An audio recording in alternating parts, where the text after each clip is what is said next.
Depois do sucesso de Highlander em 1986, o diretor Russell Mulcahy ousou em dar mais um passo na franquia, em uma sequência que explorasse ainda mais a mitologia dos imortais, mas ele flertou um pouco com o gênero da ficção científica, uma mistura que, ao meu ver, não deu muito certo.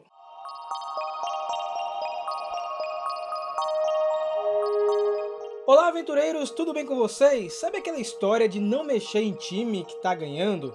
Pois bem, foi o que aconteceu em Highlander, né? Nós tivemos um grande filme em 86, que por mais que não tivesse grandes explicações sobre a mitologia dos imortais, um grande aprofundamento na lore, digamos assim, era um filme que de certa forma divertia, porque trazia elementos de fantasia e apresentava um conceito completamente diferente para aquela época. Só que aí, em 1991, o diretor pensou em extrapolar o que tínhamos visto no passado em Highlander 2, A Ressurreição. Antes de contar a história, eu vou mandar logo o papo. O filme não fez sucesso nem de crítica, nem de bilheteria. Isso porque Ressurreição, ele ignorava tudo que tinha sido feito no primeiro filme, toda a parte da mitologia dos imortais.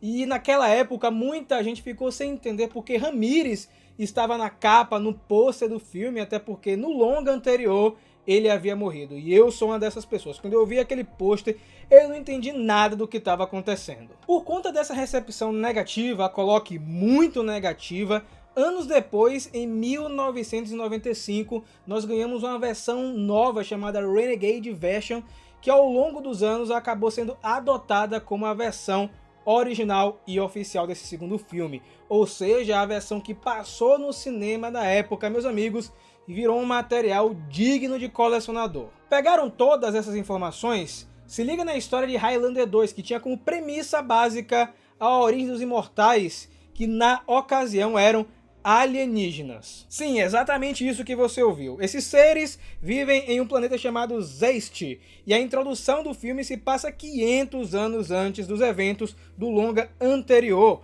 onde somos apresentados ao General Katana, um líder corrupto do planeta. Cortamos para outra cena, onde temos Juan Sánchez Villa-Lobo Ramírez, um feiticeiro que escolhe Connor MacLeod para liderá-los contra Katana. E é nesse momento que é explicado porque Ramírez e Connor têm uma ligação. Eles possuem uma espécie de magia que os ligam por toda a eternidade. Infelizmente, Katana vence a batalha e Ramírez e MacLeod são julgados pelos sacerdotes que os sentenciam em um exílio em nosso planeta, a Terra, onde serão imortais. E é aí que entraria a explicação para a frase "só pode haver um", porque os dois são jogados para a Terra para lutar entre si e também contra outros imortais que estão por lá. No fim, o último que sobreviver pode escolher viver na Terra como mortal ou voltará para Zeist. A versão Renegade ela corta todo esse lance envolvendo o planeta Zeist e na ocasião eles mudam para o planeta Terra, como se no passado nós tivéssemos uma tecnologia muito avançada e que ao longo dos anos essa tecnologia foi se perdendo. Acontece também toda essa treta contra o Katana, mas ao invés de serem jogados para o passado, tanto Ramírez quanto Connor são jogados para o futuro em diferentes pontos do tempo. Pegou a diferença? No corte do cinema eles eram alienígenas e no corte que ficou depois, a Renegade Version, eles eram humanos com aquela habilidade que a gente vem a conhecer como o estímulo. Depois de toda essa explicação, vamos para o ano de 2024, onde nós temos um MacLeod velho vivendo na Terra, ou seja, ele escolheu a opção de permanecer em nosso planeta e se tornar um mortal. Só que agora o nosso planeta está bem diferente, ele possui um campo de energia em volta dele criado pelo próprio Highlander em 1999, quando a camada de ozônio se extinguiu. E na história, MacLeod é forçado a voltar ativa por dois motivos. O primeiro deles é que temos uma nova personagem para fazer um par romântico, Louise, que acredita que a camada já está recuperada e denuncia a empresa que está omitindo isso só para manter o mundo sob controle. E o outro motivo, que é bem genérico em minha opinião, é que Katana viaja no tempo para o futuro para derrotar MacLeod, porque ele nunca concordou com a sentença que ele e Ramírez tiveram. Então galera, Highlander 2 é definitivamente um filme, né? Brincadeiras à parte, eu acho Ressurreição um filme bem problemático, e você já tira por aí por conta dessa versão Renegade que saiu vários anos depois para corrigir os problemas do filme que saiu no cinema. E assim, a versão que a gente encontra no Blu-ray não é nem mesmo a Renegade Version daquela época, já é uma nova versão com vários efeitos especiais adicionados, uma remasterização semelhante ao que foi feito em Star Wars por George Lucas vários anos atrás. Honestamente, essa ideia de tratar os imortais como alienígenas é uma ideia até interessante, só que na ocasião ela ficou mal feita, mal executada e acaba parecendo bem superficial, só para surfar, na verdade, com os filmes de ficção científica da época. Mesmo com a versão Renegade, você vai perceber que a narrativa tem alguns deslizes e a montagem não é 100% perfeita, mas ainda assim dá pra levar. E eu não sei vocês, mas todo esse lance de alienígenas e a ligação do MacLeod com o Ramírez, a ligação eterna, digamos assim, soou como uma desculpa para trazer o Sean Connery novamente, até porque ele é um ator de renome, carismático, e eu acredito que eles se arrependeram de ter matado ele no filme de 86. E falando no filme antigo, no anterior, essa sequência tem alguns elementos que fazem ela um pouco interessante. As cenas de combate são bem legais, bem coreografadas, bem parecidas com a do primeiro filme.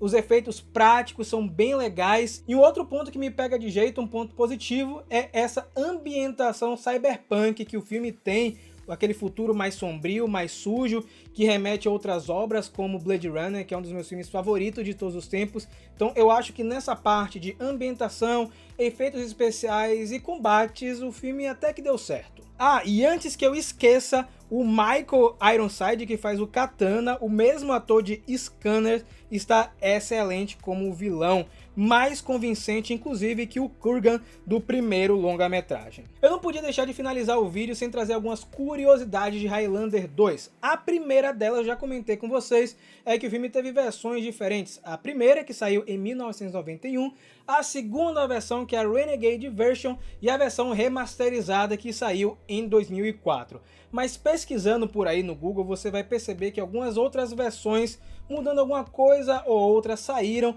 em cinemas diferentes ao redor do globo, mas assistindo a versão Renegade remasterizada, você vai ficar em dia. E a possível explicação para a versão do cinema ser tão desconexa com a do primeiro filme é que a seguradora da sequência assumiu o controle criativo em um determinado momento em que houve inflação na Argentina, onde o filme foi rodado.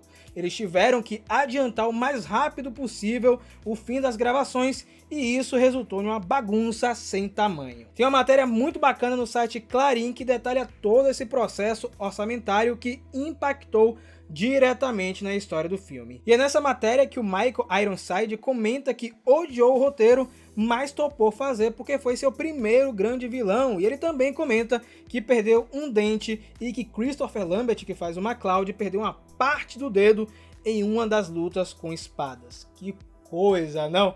Mas olha só, a conversa ela continua com você que está do outro lado. Comenta aqui se você já assistiu Highlander 2, A Ressurreição, e o que você acha do filme. Você gosta? Você acha ruim? Você acha mais ou menos? Comenta aqui e coloca o emoji das espadas cruzadas para saber que você ficou até o último minuto do vídeo. Não esquece também, é claro, de seguir o Jornada Sem Fim nas redes sociais, Twitter e Instagram, @jornadasemfim_. Então fica conosco aqui, porque muito em breve vai ter mais conteúdos dessa franquia aí. Highlander tem vários filmes e eu quero comentar mais e mais com vocês. É isso, galera. Nos vemos na próxima aventura. Tchau, tchau.